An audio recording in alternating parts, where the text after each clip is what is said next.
Hello po mga mamamayang, magandang hapon po sa inyong lahat. Ngayong hapong ito ay ipapakita lang po namin ang paggawa ng biko.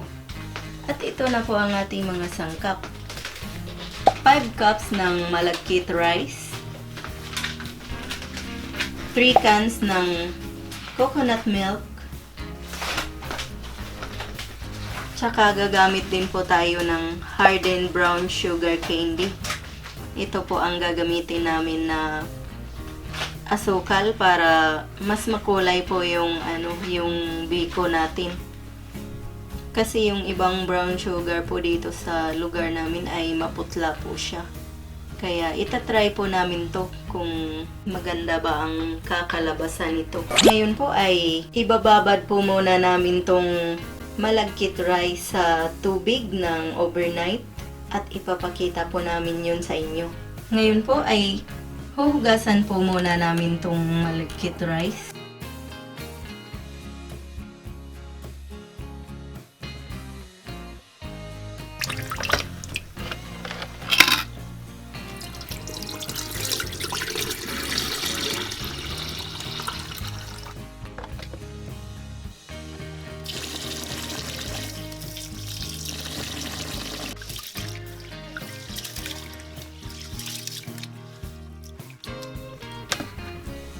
Ngayon po ay ito na po ang last na paghugas natin. Ito po ang pangatlong paghugas natin ng bigas.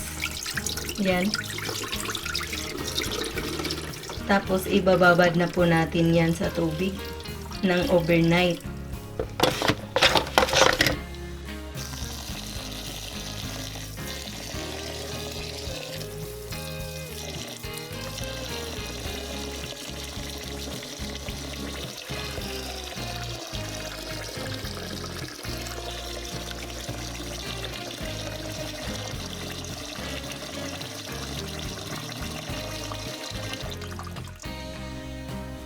Ngayon po ay ibababad na natin to ng overnight at ilagay po natin siya sa loob ng refrigerator.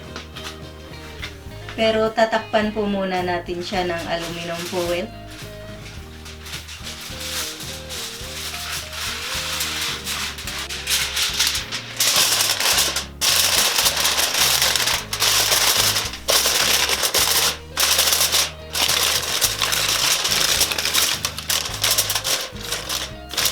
Ngayon po ay ilalagay na po natin siya sa loob ng refrigerator at ipapakita po namin sa inyo bukas kung paano ito gawin.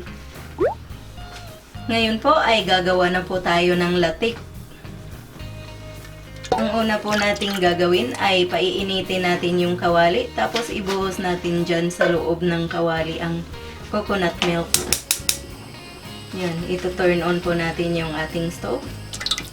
Tapos ibuhos yung 3 cans ng coconut milk.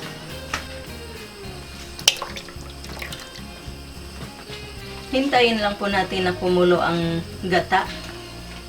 So, habang naghihintay po tayo ay hahalo-haluin lang po natin to. Yan.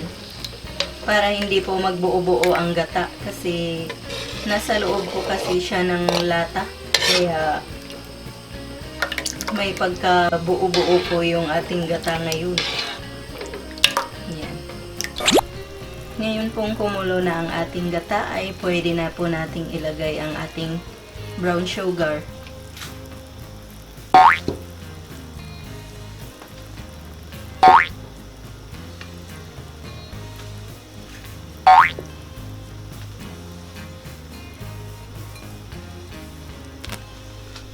Yan. Hintayin lang po natin na mag-melt po yan. Tsaka kukulay na yung gata.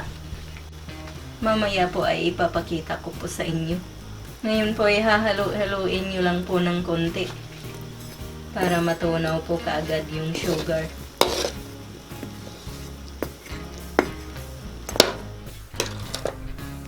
Ngayon po ay natunaw na po yung ating brown sugar. Ipapakita po namin mamaya yung pagluluto ng biko. Pero inuna po namin tong latik para malamig na po siya. So, mamaya po ay papakita po namin ang paggawa po ng biko or bukas pala.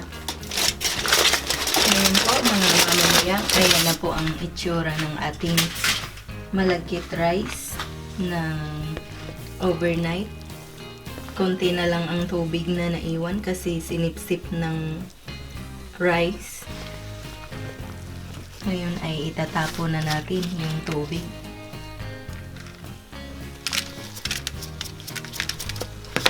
Ngayon po ay ililipat natin tong ating bigas dito sa lalagyan natin na malinis.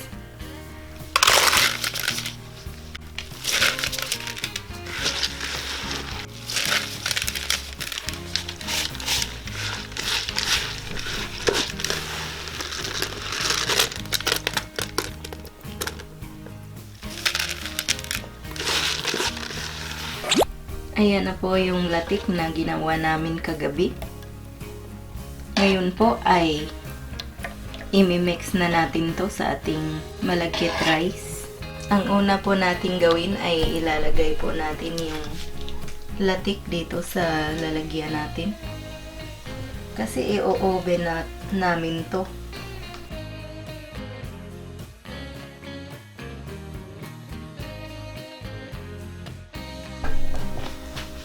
Ngayon po ay lalagyan na po natin ng latik ang ating malagkit rice.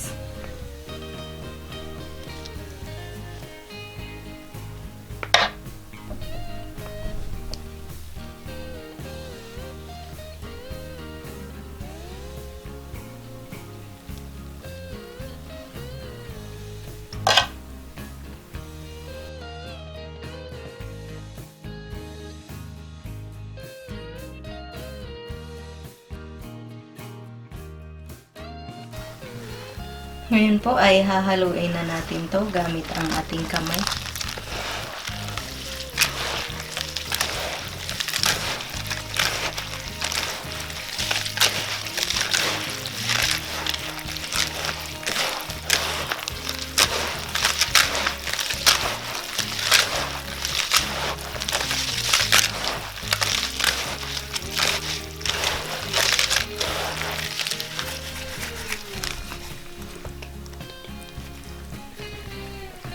Ngayon po ay ilalagay na natin to sa loob ng ating lalagyan para sa oven.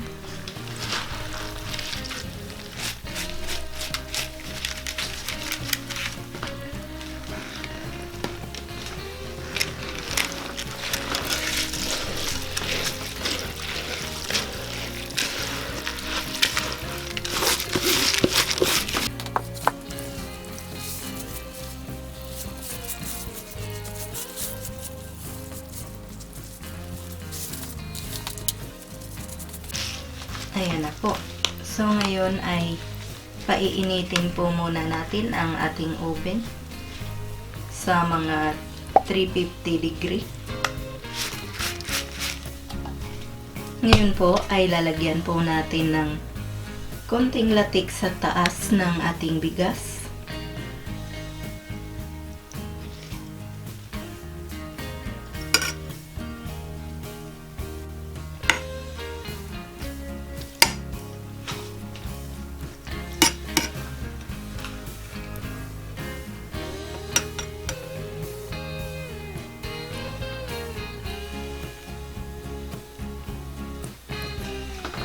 Ngayon po ay pwede na po itong ipasok sa ating oven.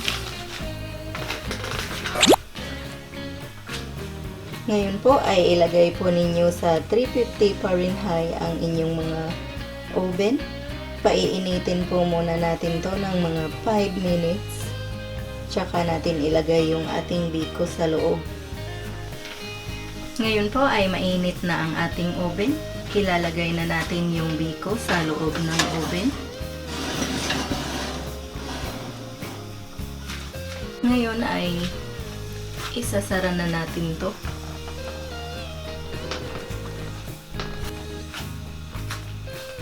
Hintayin po natin ng mga 2 hours and 30 minutes ang ating biko bago ito maluto.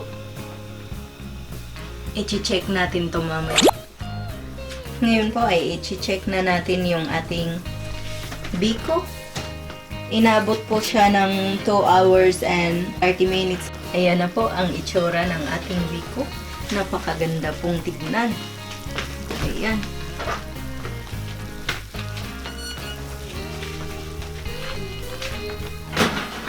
Ito na po mga mamamayang ang ating biko. Sana po ay magustuhan nyo ang recipe ito. Sana ay mag-like, mag-subscribe, at mag-share kayo. Maraming salamat po sa panonood nyo. Ito po ang inyong Ate Mayang na nagsasabing, mabuhay!